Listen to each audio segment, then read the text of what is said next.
feel.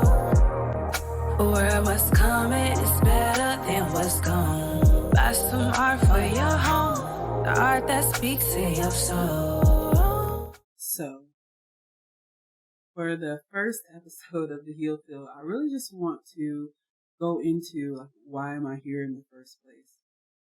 Imagine going to your favorite restaurant, because this is what happened. I went to my favorite restaurant here in the North Carolina area. Thought everything was cool. Had a great lunch. Got really ill from some food. Like, when I say ill, like, could not eat. And this is they said it was supposed to be days. Days passed. Weeks passed. I'm trying to just get my body rebalanced. I can hardly eat anything. I can hardly eat soups. I am self-employed, so it's not like I have like this amazing insurance or anything to go off of.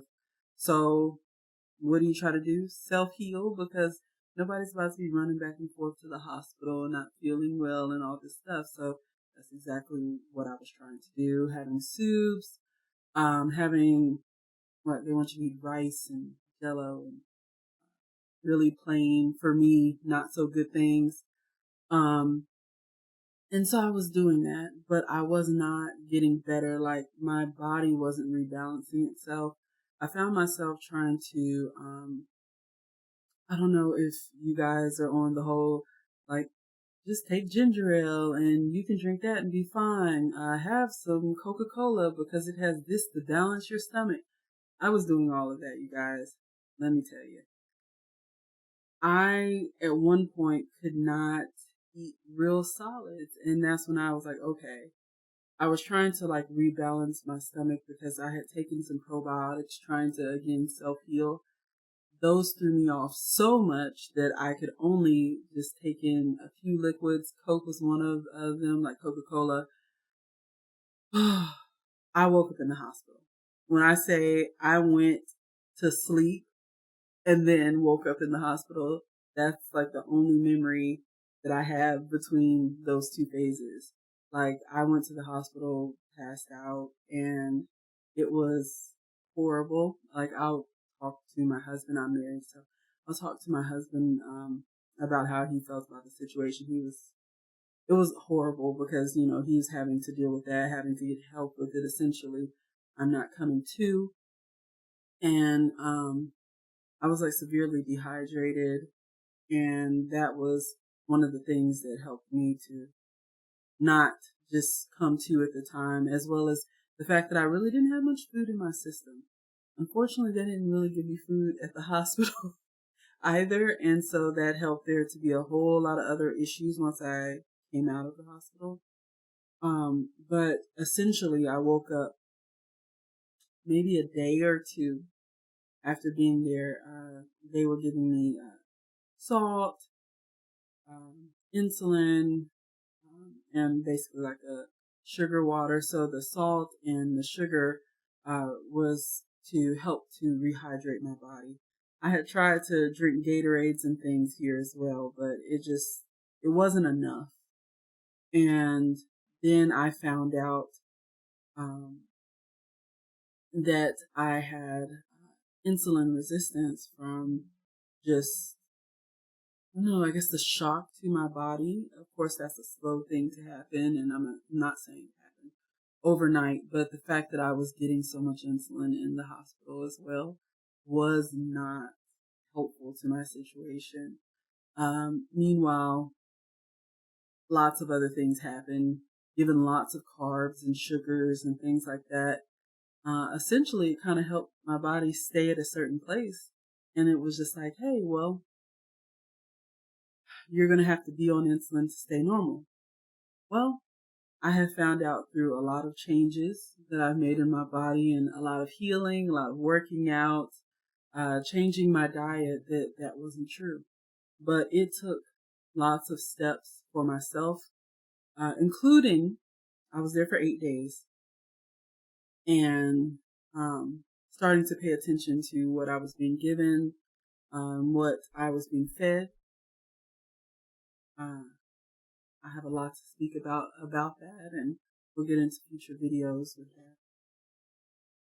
but I was being fed lots of starches and lots of sugars. I was never going to get better that way. I also, in those few days of not really being out of my bed, and I already wasn't feeling well before, I could hardly walk. It was a horrible situation, and I ended up having to sign myself out. I'm not sure how many of you have had to, essentially go against those, against medical advice. So sign an AMA to get out. But once I was awake and I'm just getting all this stuff pumped into my system, and I realized that so much of it was deadening to my body, and that I probably wasn't going to make it out if I stayed, I had to go. Especially being given sugars, but also being given insulin. I didn't see how that was healthy for me. But one of the best things I will say happened while I was there is during a counseling session that I was signed up for, I was told by a counselor, don't do keto. And it was really weird because honestly, I had only heard of keto from one other person, and honestly, her definition of keto didn't sound very healthy. And she made it sound like kind of like this pop shot thing that you just had to just throw in the air and I'm going to lose weight. That was her only focus. And though that's a good focus if you are, overweight or not able to move around, it just wasn't something that sold me on it back then. So when I heard him say it, I'm like, well, of course I don't do keto. Like, it was almost like, why are you bringing this up to me? Right. He's like, yeah, you're just going to take this. You're going to listen to your doctors and just stay away from keto. So what did we do when we got home? We looked up keto. My husband especially looked it up. I was doing a lot of sleeping and recovering, but he was looking up information. We read a book together and really got to hear about different things about how to control your cravings, how to really just change one's body, intermittent fasting and how important that is for one's body. It is not just a let's all do this together holy fast. No, it really is something that will allow your body to heal itself. And so not only did I get to incorporate one thing, but I got to incorporate so much. I have lost close to 50 pounds or so in a few months. And it's not something that I don't get to eat. No, I eat. I've even eaten things that aren't keto, but honestly, I don't crave nearly as much. And removing a lot of the sugars and things from my diet, it's been very helpful to me in general. And to not be dependent on insulin. I think that that's really important. I am not dependent on insulin or any medicine or anything like that. So this is just me talking to you, healthy, lighter, numbers coming down in glucose, but not having a dependency or having to essentially run to a doctor because something is not normal with my health. Even what happened with my health was very one-off, but I, again, will talk about that more soon. But thank you for joining me for this time. I really just wanted to have this first video, kind of ramble on about it. I'm a conversationist. I'm also kind of an introvert as well. So this whole thing is like, ooh, to me, but it's so important because maybe someone out there is dealing with what I was dealing with. So if you're not feeling normal in your body, I was getting lower on energy is what it was. I was having a harder time doing things. And you know what a lot of people thought it was? They just thought it's age because you're in your 30s. So your back's supposed to hurt and your knee's supposed to hurt. That's not true. Okay.